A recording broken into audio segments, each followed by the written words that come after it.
रामकृष्ण हरी मंडळी. तर खूप म्हणजे 1.5 वर्ष तरी झाला असेल, 1.5 वर्षापूर्वीचीच असेल, 2 वर्ष झाले असेल. हा प्लाझो आहे ना, मी खूप हौसेने शिवला होता.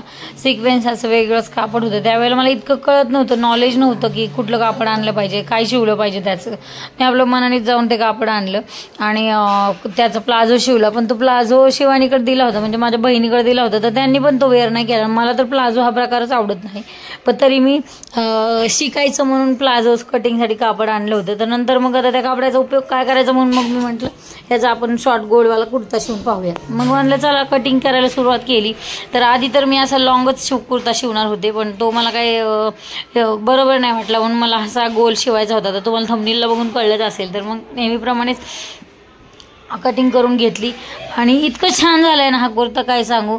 7चा मुंडा, 7चा शोल्डर घेतलेला आहे आणि 2.5 इंच गळ्याला रुंदी ठेवलेली आहे, गळ्याची रुंदी. आणि बाकीचं मुंडा, समोरचा मुंडा 1 इंचावर घेते मी आणि पुढचा पाठीमागचा 1.5 इंचावर मुंडा.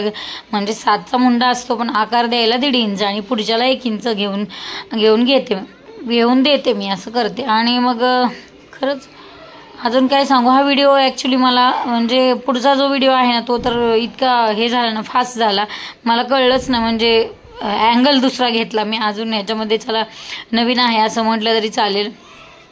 आणि टाकाऊपासून टिकाऊ करणं हा तर पहिल्यापासूनच आपल्याला येतच आहे. मग हा समोरचा खोल आकार देऊन घेतला मी. आणि आता दरवेळेस मी ठरवते असं की आपण आता प्रत्येक वेळेस शिवतानीच म्हणजे कटिंग करतानीच मी हे करणार, म्हणजे बोलणार, पण ते होत नाही. कोणी येते. तर हे असं मस्त याला आकार देऊन घेतला आणि नंतर कॅनव्हास लावून यायचं शिवायचं ठरवलं. आता बरोबर जेवढं एवढं कापड आहे ना समोरचं शिल्लक, तेवढ्यातच मी भागवायचं ठरवलं की म्हटलं जेवढं हे आहे ना तेवढीच त्याची फ्रील आली पाहिजे. आता हाही घालण्यात येतं का नाही का, खूप वेळा ठरवते की मी माझ्या भावाच्या मुलींना वगैरे याचं काहीतरी शिवल, पण असं होतं दरवेळेस की लक्षातच राहत नाही. ते शिवल्याच्या नंतर लक्षात येतं की अरे ते शिवलं असतं तिला तर बरं झालं असतं. पण असं होतं की खेडेगावात थोडंसं पांढऱ्या कपड्याचा थोडासा हे होऊ शकतो, धुवायला म्हणा किंवा छोटी मुलं घाण पण करतात त्यामुळं. आणि हे असंही वाईटच कापड आहे. मग अस्तरचं कटिंग करून घेतलं आणि त्यासोबत ह्याचं पण म्हणजे लायनिंग हे अस्तर आणि हे कपड्याचंही कटिंग करून व्यवस्थित करून घेतलं. दोन्हीकडचं कटिंग करून घेतलं. आणि ॲक्च्युली मी जसं बघितलं होतं तसं शिवायचं, म्हणजे ज्या पद्धतीचा कुर्ता शिवायचा होता ना, मी बघितला होता मोबाईलवर, तसंच हा शिवायचं मी ठरवलेलं आहे. आणि अगदीच स्लीव्जला तर तुम्हाला सांगते कापड शिल्लकच राहिले नाही. मी शिवताना म्हणजे ज्यावेळेला मी ठरवलं की स्लीव्ज कशा शिवायच्या, मी म्हटलं तर फुग्याच्या वगैरे शिवता येईल, पण फुग्याच्याला ऑलरेडीच खूप कापड लागतं, फुग्याच्याला कमी कापड चालतच नाही. मग त्यामुळे हे जे कतरण राहिले त्याच्यामध्ये भागणारच नव्हतं. आणि उसवताना थोडंसं नेफ्याच्या तिथं उसवलं होतं, कापड फाटलं होतं, त्यामुळं काहीच मला करता आलं नाही. मग हा गळ्यापट्टी वगैरे करून घेतली मी स्टार्टिंगला. पहिलं तर दोन्ही गळापट्टी करून घेतली आणि हा समोरचा भाग पण एकदम असं छान पद्धतीने मी करून घेतला. त्याला समोर परत मी नाडी लावली. नाडी लावल्याच्या नंतर मग शोल्डरपट्टी जोडून घेतली. शोल्डरपट्टी जोडून घेतल्याच्यानंतर हळूहळू बाकीचं काय मग त्या फ्रीलला मी हे करून घेतलं. फ्रीलला म्हणजे कमरेवर जो आहे ना त्याच्यावर मी पटपट प्लेट्स मारून घेतल्या आणि टक्स दोन्हीकडं अर्ध्या इंचाचे टक्स देऊन घेतले. हातशिलाई वगैरे तोपर्यंत केली नव्हती. हे प्लेट्स मारलेल्या समोर मांडून घेतल्यानंतर प्लेट जोडून घेतल्या. आणि जर वरचं कापड जर जास्त होत असेल तर एखादी चून जास्त घ्यायची, असं काही एवढा फरक पडत नाही. लायनिंगचं असलं ना तरच थोडासा त्रास होतो, बिना लायनिंगचं जर असेल ना तर एकदम पटपट होऊन जातं. तर नंतर स्लीव्जला एवढे सारे जोड दिले मी की विचारू नका, खूप सारे जोड दिले, पण स्लीव्ज होऊन गेली तेवढ्यामध्ये. काय म्हटलं चला ठीक आहे, 1-2 वेळा जरी घातला ना तरी पैसा वसूल काम होईल, 2 वेळा घातला तरी. आता काय आधीच त्याचा प्लाझो मी एकदा घातला होता आणि बहिणीने काय 1-2 वेळा घातला असेल, पण टाकून देऊ वाटत नाही, कारण खूप हे महागाचं कापड होतं. मला वाटतं 120 रुपये मीटरनी तरी मी हे कापड आणलं असेल. पण मला आत्ता प्रश्न पडतो की मी हे कापड का आणलं असेल, म्हणजे कुठल्या अँगलनी मला हे कापड आवडलं असेल का. तर स्लीव्जला आकार देऊन घेतला आणि स्लीव्ज कटिंग करून मी घेतल्या आणि जोडूनही घेतल्या लगेच पटापट. म्हणलं की एका दिवसात जे हातात काम घेतलेलं आहे ना ते पूर्ण झालेलं कधीही बरंच असतं. आणि पटकन मी कटिंग करून घेतलं. आणि एकदा यायला लागलं ना की तुम्ही हे मोबाईलवर बघून, ज्यावेळेस आपण हे मोबाईलवर बघायचं ठीक आहे, पण ज्यावेळेला आपल्याला स्वतःला प्रॉपर आपण म्हणजे प्रात्यक्षिक स्वतः पाहतो ना त्यावेळेलाच हे करता येतं. म्हणजे तुम्ही म्हणाल की यूट्यूबला बघून आपल्याला ब्लाऊज शिवायला येईल, तर खरंच हे शक्य नाही आहे. मला तरी असं असं वाटतं.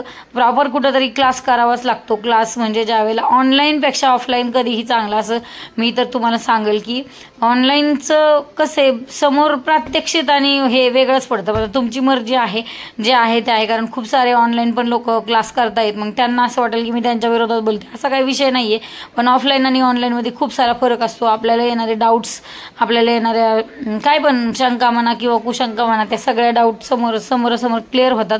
आणि मग आपण आणि भरपूर सुरुवातीला इतक्या साऱ्या चुका होतात ना शिवताना की विचारू नका. खूप साऱ्या चुका होतात त्या. दरवेळेस ऑनलाईनला आपण काय दरवेळेस फोन करून विचारू शकत नाही. ऑफलाईनला कधीही आपण म्हणजे क्लासमध्ये आजची शंका उद्याच्याला विचारू शकतो आणि त्या शंकेचं लगेच निरसन करू शकतो. आणि पहिल्या पार्टला मी फ्रंट कट दिलेला आहे ना, तिथं मी म्हणजे तिथं कट मारून घेते, म्हणजे ओळखू येतं आपल्याला की हा पहिला पार्ट आहे. आता हे व्हाईट कलरचं असल्यामुळे इतकं काय ओळखू येण्याचा हे नाही आहे. मग दोन्हीकडच्या स्लीव्ज मी जोडून घेतलेल्या आहेत. आणि जोडण्याच्या वेळेस मग आता इतके जोड आहेत ना ह्याच्यावर, पण नेमकं असं झालंय की समोर फक्त हातावर हाताच्या खालीच ते जोड दिसत आहेत, वरती अजिबात ते जोड दिसत नाही. बरोबर हात माझा झाकून गेलेला आहे, त्याच्यामध्ये अजिबात जोड दिसत नाही, जे तुम्हाला पुढं व्हिडिओमध्ये दिसेलच. काही का असं पण खरंच कला उपाशी मरू देत नाही. म्हणजे इतकं आपलं काही हे नाही आहे, सगळं जेमतेम आहे, सगळं चांगलं आहे, पण तरी पण कला उपाशी मरू देत नाही. आपल्या पैशात तर आपल्या तरी हातात पैसा खेळत राहतो, हे माझं स्वतःचा अनुभव आहे. ज्या वेळेला मी इकडे आले नाही राहिला, त्यावेळेला मला असं वाटायचं की माझ्याकडं म्हणजे नवऱ्यालाच पैसे मागायचे दरवेळेस असं मला वाटायचं. माझ्या मनात यायचं की दरवेळेस त्यांना कसे पैसे मागायचे, मग दरवेळेस सारखा हिशोब सांगायचं, हे मला खूप अवघड वाटायचं. पण आता जे काही असू द्या, खुणाचे म्हणजे सगळ्यांचेच ब्लाऊज शिवायला घेते असं काही नाहीये, पण मला जे वाटतात योग्य लोक किंवा ज्यांच्याशी माझं तुम्ही होणार नाही किंवा काय होणार नाही, लोकांना कसं आहे, मला मी पहिलं पण सांगते की लोकांना फक्त रोडवर जे मोठे मोठे चकाचक दुकान आहेत तीच आवडतात, घरची शिवणारी लोक आवडत नाहीत. खरं का नाही सांगा. त्यांना असं वाटतं की ह्यांनी कमी पैशात शिवलं पाहिजे, आणि ते मला पटत नाही. कारण आपणही तितकंच मेहनत करतो की नाही सांगा. मग नंतर हा कुर्ता मी शिवून पाहिला आणि साईडला मी अजून फिटिंग केलेली नाहीये, आणि ती मोडलेली पॅन्ट मी खाली केली, कारण घरात मी एकटीच असते, त्यामुळं काही विषय नाही. हा समोर जो लाल डाग आहे तो ह्याचा आहे, काहीतरी आहे, मी ते काढून आला नाही. तर तुम्हाला हा कुर्ता कसा वाटला नक्की कमेंट करा, शेअर करा, लाईक करा, आणि मेन म्हणजे सबस्क्राईब करायला अजिबात विसरू नका. मग नंतर 9:30 वाजता रात्री मी बाहेर गेले, त्यावेळेला पमपमची लेस आणली, हाताला लावली, आणि हातावरही लावली आणि खाली पण लेसला लावली. मला असं वाटलं की आपण छोटीशीच लावायला पाहिजे, मोठीवाली चांगली दिसणार नाही. सबस्क्राईब करायला अजिबात विसरू नका, बेल आयकॉन दाबायलाही विसरू नका. बाय.